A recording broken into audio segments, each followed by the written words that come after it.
नमस्कार मंडळी, तुमचं खूप खूप स्वागत आहे माधवीज किचनमध्ये. मग आपल्या या नवरात्री सिरीजचा आजचा दिवस आहे 4था आणि आजचा रंग आहे केशरी. चला तर मग सुरू करूयात. आपण इथे अर्धा किलो तांदूळ घेतले. हे मी रेशनचे तांदूळ घेतले. आपण कुठलाही तांदूळ घेतला तरी चालतो, फक्त तो जुना तांदूळ असायला पाहिजे. आता हे मी 2-3 पाण्यामध्ये धुवून घेणार आणि 3 दिवस भिजायला ठेवणार. आता हे तांदूळ आपण 2-3 पाण्यामध्ये स्वच्छ धुवून घेतले आणि आता हे 3 दिवस भिजायला ठेवू. रोज सकाळी याचं पाणी बदलायचं 3 दिवस. आता हे तांदूळ आपण 3 दिवस भिजवून घेतले. आजचा 4था दिवस आहे आणि रोज त्याचं पाणी चेंज केलं. आता हे आपण एका चाळणीमध्ये काढून घेऊ. पाणी पूर्ण निथळलं की कॉटनच्या कपड्यावरती सुकायला ठेवू. आता यातलं पाणी आपण निथळून घेतलं आहे. ते कॉटनच्या कपड्यावरती सुकत ठेवू. 2-2.5 तास सुकायला ठेवू. हे तांदूळ आपले आता सुकले, थोडेसे ओलसर आहेत. 2-2.5 तास झाले, फॅन खाली सुकत टाकले होते. आता आपण हे मिक्सरला लावून घेऊ. आता आपण हे तांदूळ मिक्सरला वाटून घेतले आणि या बारीक चाळणीने चाळून घेऊ.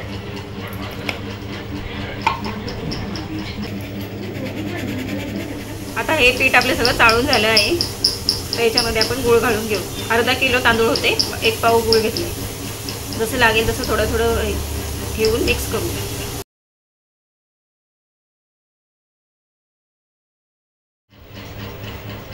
आता इथे मी 1 पाव गूळ घेतलेला, त्यातला एवढा गूळ उरलेला आहे. थोडं थोडं गूळ घेऊन व्यवस्थित असं हे एकजीव करून घेतलं. गूळ जास्त झालं तर मग पीठ पातळ होतं. त्याचा छान असा गोळा तयार करून ठेवू.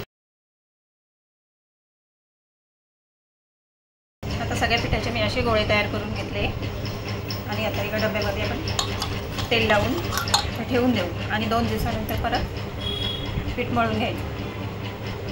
हे पीठ असं तयार करून ठेवलेलं चांगले 15 दिवस, महिनाभर असं राहू शकतो. जेव्हा आपल्याला पाहिजे तेव्हा घेऊन अनारसे तयार करायचे. आता हे तेल लावून घेतलं डब्याला, त्याच्यामध्ये आपण हे भरून ठेवू. त्याच्यात ठेवले. आता हे 2 दिवस असे ठेवून द्यायचे आणि तिसऱ्या दिवशी काढून परत पीठ मळून घ्यायचं. आता हे 2 दिवस झाले पीठ आपण मळून ठेवलेलं, आता काढून घेतो आणि आता हे परत आपण मळून घेऊ. अर्धा किलो तांदूळ होते, त्याला 1 पाव गूळ घेतलेलं, त्यातला एवढे हा बाकी ठेवलेला. पीठ सुक्कं वाटतं ना, ते पण आता घेऊन थोडं थोडं घेऊन मिक्स करून मळून घेऊ परत. आता हे गूळ घेतला, आता परत आपण याच्यामध्ये मिक्स करून मळून घेऊ. हे पीठ गूळ टाकून आपण आता हे व्यवस्थित मळून घेतलं आहे. याच्यामध्ये आपण गुळाशिवाय दुसरं काही टाकलं नाही आहे का, नाहीतर मग काही जण कसे दूध किंवा केळं वगैरे टाकतात ना, हे पीठ जास्त दिवस राहत नाही. नुसतं गूळ टाकल्यामुळे हे आपलं 1 महिनासुद्धा राहू शकतं पीठ व्यवस्थित. जेव्हा पाहिजे तेव्हा आपण याचे अनारसे बनवू शकतो. आता हे डब्यामध्ये ठेवून देऊ. जेव्हा आपल्याला पाहिजे तेव्हा आपण बनवू शकतो. आता हे पीठ आपण मळून ठेवलेलं, तर 2-3 दिवस चांगलं मुरून घेतलं. आता त्याचे आपण अनारसे तयार करून घेऊ. आता हे परत व्यवस्थित चांगलं मळून घेऊ आणि मग त्याचे गोळे करून अनारसे तळून घेऊ. हे बघा, हे आपलं पीठ मळून झालं आहे. आता याचे आपण गोळे करून अनारसे थापून घेऊ. आता ना थोडं तेल लावून असे छोटे छोटे गोळे करून अनारसे थापायला घेऊ. आता गोळ्याला अशी थोडी खसखस लावून घेऊ आणि मग अनारसे थापून घेऊ.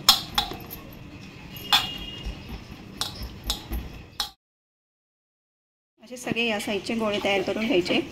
परत त्याला खाली तेल लावायचं आणि खसखस गोळ्याला लावून घ्यायची अशी व्यवस्थित आणि याच्यामध्ये थापून घ्यायचं.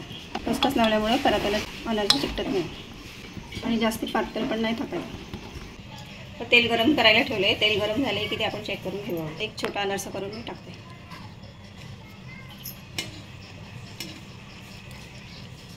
आपलं तेल व्यवस्थित गरम झालेले आहे. आता अनारसे तळून घेऊया. खसखस लावलेली बाजू वर ठेवायची आणि 2 मिनिट असंच तळून द्यायचं. गुडगुडे जरा कमी झाले की मग वरून तेल सोडायचं अनारशावर आणि मिडियम गॅसवरच अनारसे तळायचे. अनारसा आता फुलून आल्यावर आता याच्यावर असं तेल सोडायचं.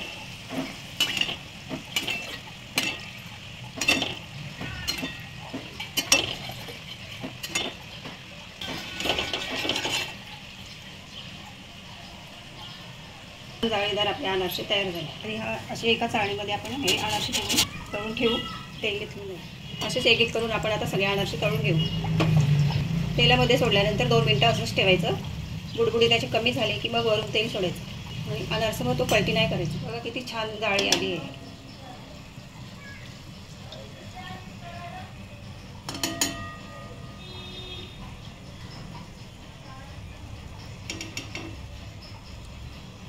आता आपले अनारसे तळून तयार झालेले आहेत. ते जाळीमध्ये ठेवल्यामुळे पूर्ण तेल त्याचं निघून गेलं आहे. डब्यामध्ये दिसतं. छान जाळीदार कुरकुरीत असे अनारसे आपले तयार झाले आहेत. मला रेसिपी कशी वाटली हे कमेंट करून मला नक्की कळवा. व्हिडिओ आवडली असेल तर लाईक, शेअर आणि चॅनलला सबस्क्राईब करायला विसरू नका. मग खा आणि मस्त रहा.